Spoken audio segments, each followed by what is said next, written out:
So, I finally got it. It finally arrived. I've got the other two on order.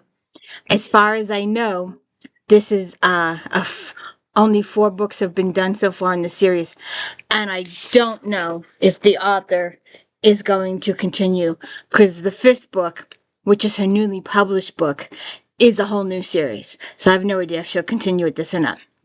But welcome to the D. Louise book series. I'm Christina, Kristina. This is where we read books, talk about books, no special effects, no theme music, no special editing. I don't know how to do any of that, and I don't have the equipment to do any of that. And if you could please hit the like and subscribe, I'd appreciate it. So it's Betrayal on the Bowery. And I was thinking, should that say in? But that's just me. I don't know. On the Bowery. Maybe it's the road or something. So I had my spreadsheet from book 1 to acquaint me with the characters. And it helped. And I added a few names to the spreadsheet. And then I just I don't need it. So we have Genevieve and Daniel. Daniel is from the lower slums who inherited a very, very rich, wealthy man's inheritance. That was all explained in book 1. And Genevieve comes from a wealthy family, and apparently it's a year between books. A whole year between books. Not only did we have to wait for a year between the books, but the characters had to wait for a year between books. That's a really long time to go without contact between characters. Some authors do it, a month or a couple of weeks or something, but this has been a whole year since they last saw each other. So she has been moved up to a gossip column at the newspaper, even though she wrote the murder article last year, and she's still trying to get into the crimes thing, and her boss is still pushing her for the social thing, and she doesn't want to do the social thing. Then we also have Rupert, and Esmie, the other couple in this series. And Rupert and Esmie got married, and they are going on their honeymoon in the beginning of this book. Oh, by the way, I do spoil the characters. I won't spoil the whodunit, but I do spoil the characters. So Esmie and Rupert are going on their honeymoon, and they're going over to Europe, and then they're going to live in Europe for a little while at Rupert's estate, because he's the English lord. And they get to go on the boat to take them over, and one of the Esme's associates, acquaintance that may or may not have had a crush on her. It's revealed later there were other circumstances involved, but he comes into their cabin and says stuff about demons, collapses and dies. And the detective immediately. Longstreet is a detective that's been with the series since the beginning, and he doesn't really care for Daniel or Genevieve or Rupert or Esmie. So it's not like they're working with him. In other books, sometimes the relationship between the cop and the heroine hero is a little more mutual. But this is a little bit more on the resentment side, because it's going to take a while, I think, if the series continues, for everybody to warm up to each other and to assist each other with the cases. So then they end up arresting Rupert just for the hell of it. I do not why. The detective doesn't like him, and he's using that as an excuse to arrest him for murder. And he just did it because he could. And, Rupert he could have done stuff, and he didn't. He spent the whole weekend in jail. And while they're trying to investigate Daniel and Genevieve, while they're trying to investigate the murder of this guy that dropped dead in Esme's cabin, this other guy comes to them and says he's familiar with their work from last year. Because they're like, why are you coming to us? Why aren't you going to the police or anything? And he's like, no, I know you can be discreet, blah, blah, blah, blah, blah. And I saw your thing in the paper last year. I know you can do this. And he wants to hire them.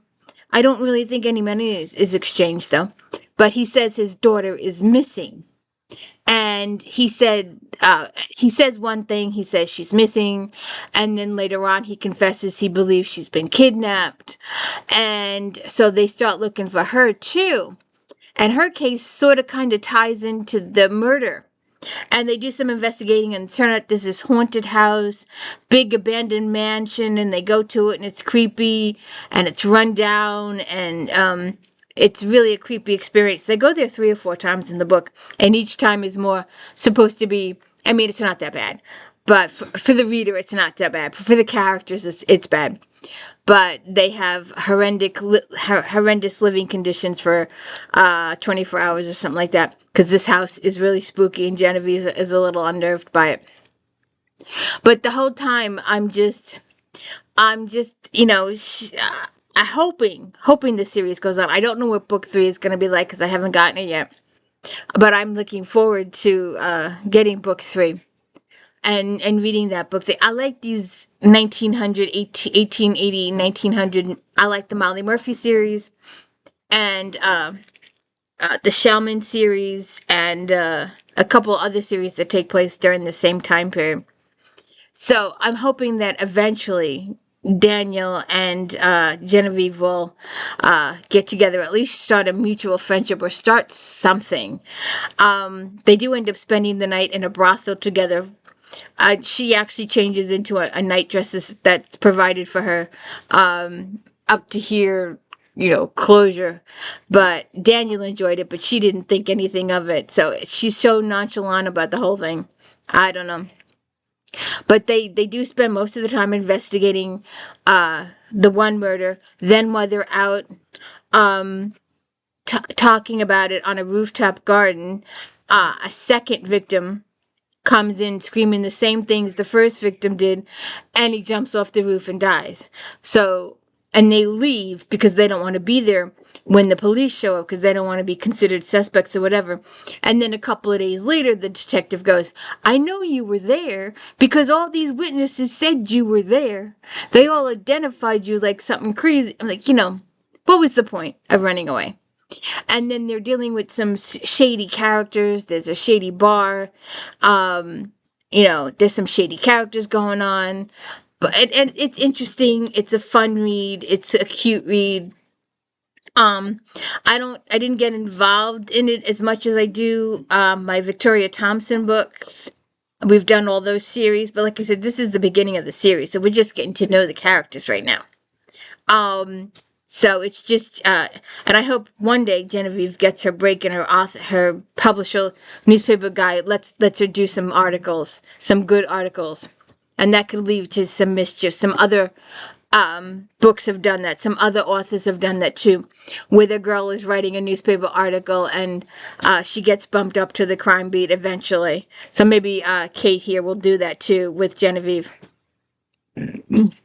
So excuse me. But it is it's a cute little mystery. PG. No adult stuff happens.